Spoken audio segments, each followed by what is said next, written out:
going to now look at the coolant system.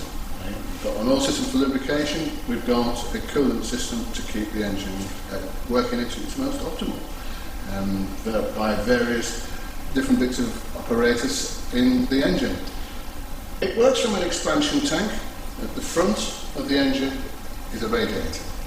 In old money, the radiator used to be there with a pressure release vacuum cap on top of the radiator. It's now as an expansion tank, very much like a central heating system that you find in your house. As water does get used in the radiator, will evaporate, the header tank, or the expansion tank, keeps it topped up. The problem with the expansion, some of the expansion tanks, you can't see into them. You've got to visually take off the cap to actually look inside. On most vehicles, though, it is transparent. There's a minimum and a maximum line. Never fill the coolant above the maximum line.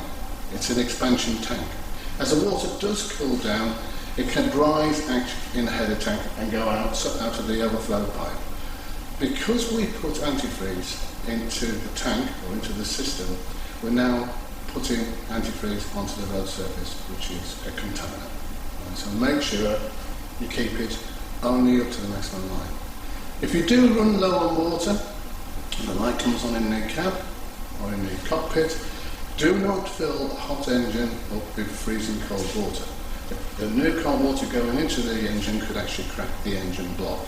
Make sure it's warm water, or if on the morning you check it, it's cool, there's not a problem. But make sure there's coolant in there.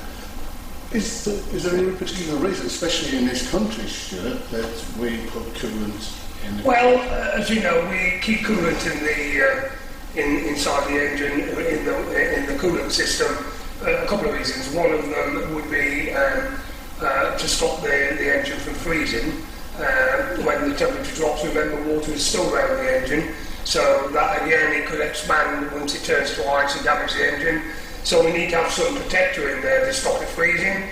And the other thing is that we would have in there is we would also use it for, trying to think now. Lubrication. Oh, the lubrication of the engine, the cleaning of the engine, that's what I was looking for.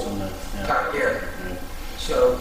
Well, like I said earlier on about the pressure release cap that's been on the old radiator, now we'll find it on top of the expansion tank. And now, because it's a pressurised system, if you come to check it, come to top it up, one of the safety points that you must be very much aware of is how you take the cap off. So, if the engine has been running, I suggest that you get a cloth, place it over the top of the cap, and undo it very, very, very slowly. Irrespective whether there's water in there or not, you will still get hot pressure coming out of this cap. Right, so do it, release the pressure and take the cap off. But make sure you do it slowly, make sure you keep it cool. It's not so much of a problem when it's cold, but again, in both cases, antifreeze is a contaminant. Do get it on your hands, make sure you wash it off at all times. So taking it off is easy. Again, top it up to the required measurement, and then shut the cap and make sure the cap is tightly shut. Are there any questions on the show me tell me? Exactly, again, this is one of the three questions under the bonnet, really, whereby you asked again to open the bonnet and locate how you would know you got enough coolant in the system. Again, what we need to be very careful of is undoing that cap. The engine could have been run, so again, from a safety point of view, on the side of the expansion tank, as you said, Pat, there is indicators saying maximum minimum. They're what you need to point out. And that's to you. Yeah, that's to us. How many questions do you, I mean, you've got an array of questions, haven't you? Yes. Do you always ask? Are these questions? No, there's under the engine, normally we make three main ones, which you mentioned two, and obviously we're going to go on to the third one, which is very short. I'll let you not steer your thumb, I'll let you go to that one. Okay, thank you very much for that. So again, I hope this has been informative.